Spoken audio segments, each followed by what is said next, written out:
Hi, everyone. Welcome back. I've got Mick Sheldrick, and we're going to do rapid fire. So, Mick, hang on, because here's where we kind of get personal with you. What's your favorite board game? Oh, I would say Monopoly. Oh, you're ruthless. I see how you are. Behind this nice veneer, yeah. Yeah, it's all that law school that made you that way. What's your guilty pleasure? I would say whiskey. Yeah. Oh, that's not even guilt. Definitely That's whiskey. just pleasure. True. Hey, what was the most memorable year for you and why? I'd have to say it was probably 2022. That was the year my wife and I got married. And it was the first time, because of the pandemic in 2020, my family in Australia I hadn't seen for 2.5 years. So our wedding was in Malta. It was like one big family reunion, but it was pretty special. Nothing like meeting in Malta. I mean, just random spot. It was like literally the only place for like Australia family in the UK, America. It was like, okay, yeah, somewhere in the middle. What skill do you think everyone should have? Oh, well, given it's subject to my book, I would say policy entrepreneurship. That's a new one, by the way. I got to give you kudos to that one. What would you like to do if and when you retire? With you, I kind of think it's like an if. Yeah, there's so many things. Look, I really love whiskey and history. We've heard about whiskey, but I've often felt like maybe there's something at the intersection of the two. My grandma always thought I was going to be a history tour guide, so I don't know. That's you referenced Scotland. What? Where does your family history come from? What particular part of Scotland? So my granddad's from the lowlands, so I guess the lower area or the borderlands, like the Hadrian's Wall area. Yeah, just north of there. He was born in a town called Selkirk, which is where William Wallace was made Guardian of Scotland. But yeah, he lived until 16 and then went away for the Second World War. Came to Australia after that. Next one. What's your favorite food or item to cook? I would say during in 2020 when we were all locked down and couldn't go anywhere, I really honed my hummus making skills. And so I'd say now anyone that comes, you are the chickpea god. Exactly. With a little bit of red pepper cracked over it. You already referenced Miss Roosevelt. Do you have any other favorite quotes? Oh, I would say, I think it was Helter Skelter who said, everyone, no one can do everything, but everyone can do something. Like that. I like that one. Yeah. And I think it's very apropos for what you're talking about. Yeah, exactly. Hey, do you have a fondest memory as a kid? Many. I would say it was, I would say it was probably when I was, first year of high school, I got involved in cadets, and we would go rock climbing and abseiling. And it was probably this moment where, someone challenged me to run down the front side of this quarry. So abseil front facing forward. And I'll never forget, the wind running down. I've always felt like when I was leaping and jumping, it must have felt maybe similar what it would feel like walking on the moon or something, but the suspension of gravity. But yeah, that's one that comes to mind. That's a deep thought, but that was a good one. Speaking of deep thoughts, this is one of my favorite questions, and I think you'll get it. What did you learn recently? And you know what I mean by what did you really, whether it's about yourself, about something, someone, what did you really learn or what is something that you learned recently? I would honestly say, my wife and I recently had a daughter. Congrats. 12. Yeah, thank you. She turned 12, I think today, actually, 12 weeks ago today. So 3 months literally today. And I would say, it's interesting. I talk a lot in policy about these terms. What's the world going to look like in 10, 15, 20 years' time? And it was just the other day it hit me that she could be 77, right, in 2100, right, the end of this century. And it really hit me how connected we are to previous generations, like my grandma's generation that was in the Second World War, often called the greatest generation, and how what they went through with not a lot there. For the book, I interviewed this veteran of World War II. He was 105. He died away a few weeks after I met him. And he made the point. I asked him if at one point he thought it was all over, and when the Germans were rolling through France, and he made this comment. He said, "We haven't got a lot, but we'll give it a go. We're not running away. We'll give it a go."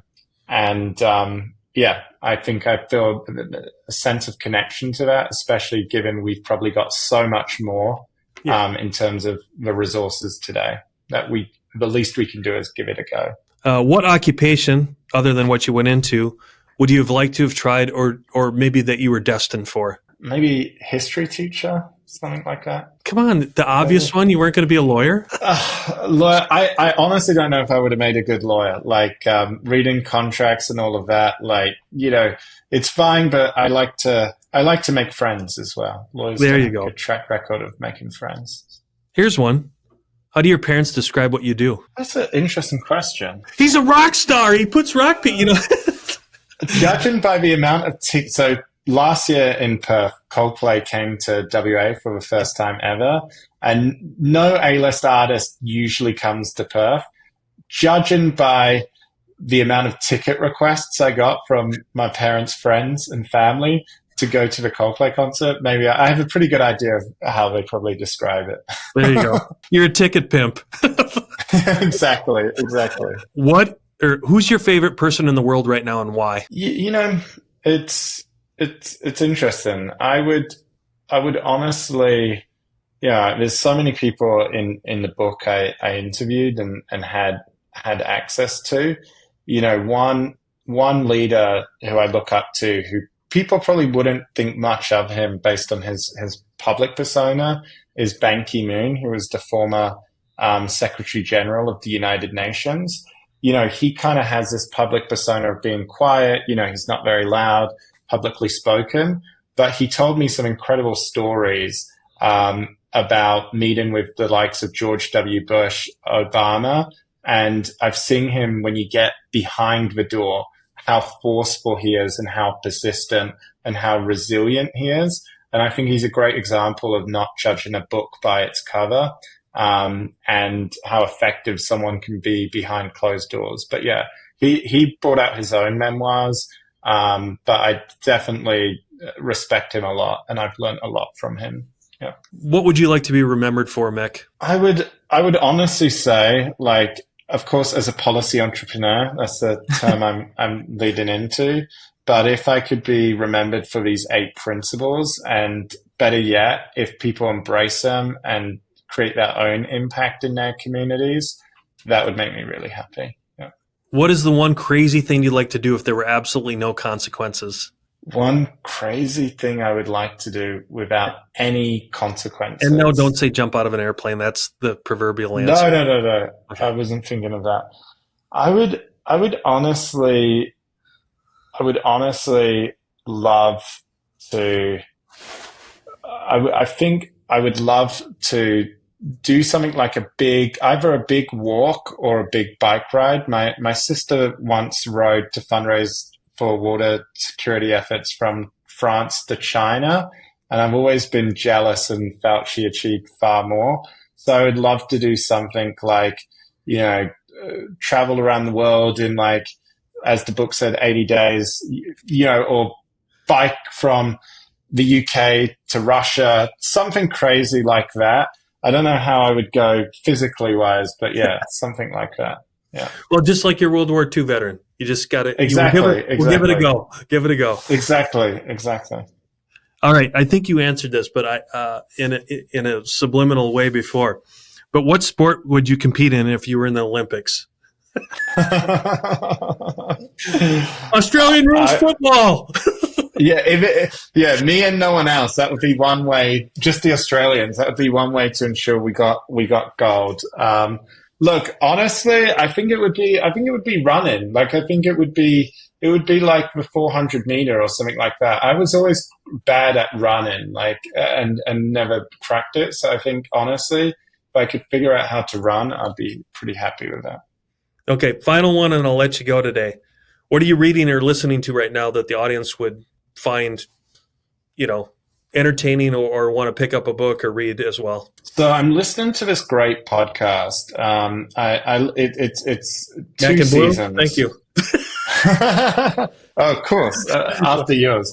But this podcast, I think it was a BBC4 radio production. And the first one was basically about the rise to power of the Nazi Party. But it's not like a non-fictional. It's more done like a dramatization.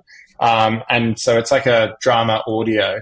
And the follow-on to that is about the Nuremberg trials. But I just think by doing it, sometimes we can read things so heavy. And I think in history, when we present it in too often non-fictional terms, we can dehumanize it. But listening to this from the drama, hearing the voice actors, you realize just how like close in time that was. But I would definitely recommend those 2 podcasts. Yeah. That wraps it up, my friend. I can't thank you enough for joining us today. So go conquer the world. Thank you for having me. This or is go great. unite the world. Go unite it. Yes.